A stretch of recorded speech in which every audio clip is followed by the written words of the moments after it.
दोस्तों, ये सवाल शायद आपके भी मन में उठ रहा हो कि अगर एआईएमआईएम और समाजवादी पार्टी का गठबंधन हो जाता है, तो इससे जो है फ़ायदा क्या होगा? तो आइए इस वीडियो में मैं इसी के बारे में बताने वाला हूँ कि इससे क्या-क्या फ़ायदा हो सकता है। तो सबसे पहले बात कर लेते हैं दोस्तों, अगर एमआईएम और समाजवादी पार्टी का गठबंधन होता है, अखिलेश यादव एमआईएम से गठबंधन करते हैं।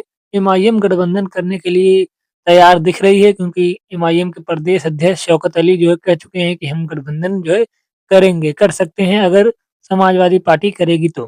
तो समाजवादी पार्टी अखिलेश यादव के ऊपर है, अगर वो गठबंधन करेंगे तो फ़ायदा उनका भी है, फ़ायदा एमआईएम का भी है। फ़ायदा कैसे है दोस्तों आइए समझते हैं। पहली बात दोस्तों ये कि एमआईएम को अगर अखिलेश यादव गठबंधन में अपने ले लेते हैं, तो उससे फ़ायदा ये होगा कि पश्चिमी उत्तर प्रदेश की जो मुस्लिम बाहुल्य सीटें हैं या फिर ऐसी सीटें हैं जहाँ पे मुस्लिम जो है काफ़ी अच्छी-खासी जो है निर्णायक जो है भूमिका निभाते हैं जीत-हार के फैसले में। तो उन सब सीटों पर समाजवादी पार्टी और एमआईएम एमआईएम को वैसे भी अगर गठबंधन में लेते हैं तो मेरे ख़्याल से 15 से 20 सीट से ज़्यादा तो मुश्किल है कि समाजवादी पार्टी दे। 15-20 सीट मान लें जो भी तय होता है दोनों पार्टियों के बीच में अगर उतना भी अखिलेश यादव दे देते हैं, तो एमआईएम जो लगभग उतनी सीटों पर आसानी से जीत सकती है और बाकी सीटों पर समाजवादी पार्टी की भी जीत अच्छे से हो जाएगी क्योंकि वोट बटेंगे नहीं।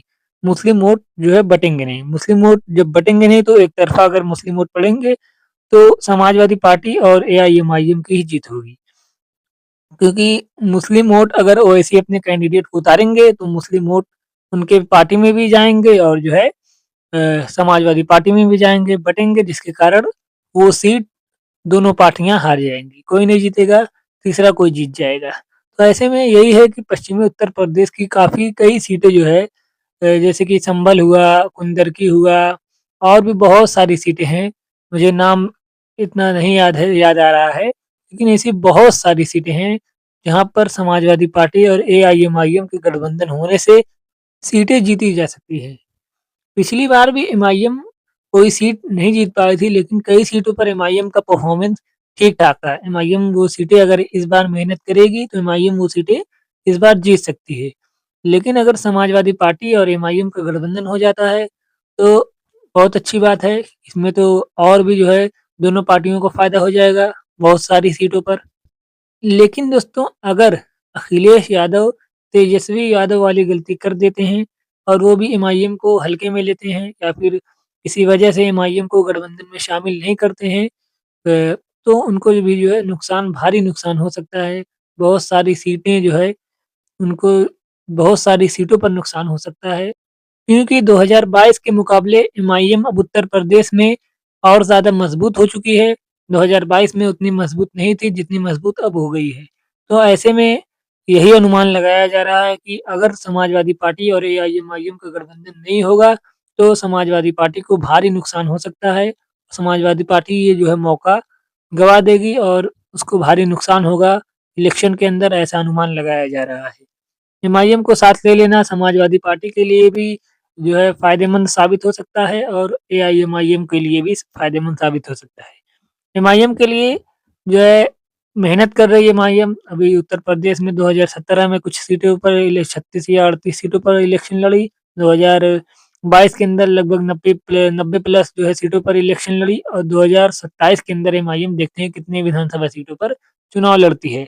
लेकिन समाजवादी पार्टी को यही चाहिए मुझे लगता है कि समाजवादी पार्टी को 10, 15, 20 सीट जो भी एमआईएम से बातचीत करके जितनी भी सीटें पर जो है समझौता हो जाए, सीटें देकर साथ में ले लेना चाहिए, उससे समाजवादी पार्टी को ही फ़ायदा होगा। एमआईएम को भी फ़ायदा होगा लेकिन उससे ज़्यादा कहीं समाजवादी पार्टी को फ़ायदा होगा। समाजवादी पार्टी को बहुत सारी सीटों पर जो है उससे जीत मिल सकती है। एमआईएम को मान लीजिए वो जितनी सीटें देंगे एमआईएम को भी फ़ायदा होगा क्योंकि वोट बटेंगे नहीं, वोट एक तरफ़ा पड़ेंगे वरना बाद में समाजवादी पार्टी ये कहेगी कि एमआईएम बी टीम है। लेकिन एमआईएम तो चाह रही है कि उत्तर प्रदेश के अंदर समाजवादी पार्टी से गठबंधन हो जाए ताकि वोटों का बिखराव ना हो। एमआईएम बिहार में भी एमआईएम ने यही चाहा था कि वोटों का बिखराव ना हो, महागठबंधन के साथ जो है अलायंस हमारा भी हो जाए, हम भी उसमें शामिल हो जाएँ और वोटों का बिखराव ना हो। लेकिन तेजस्वी यादव एमआईएम को गठबंधन में नहीं शामिल करते हैं।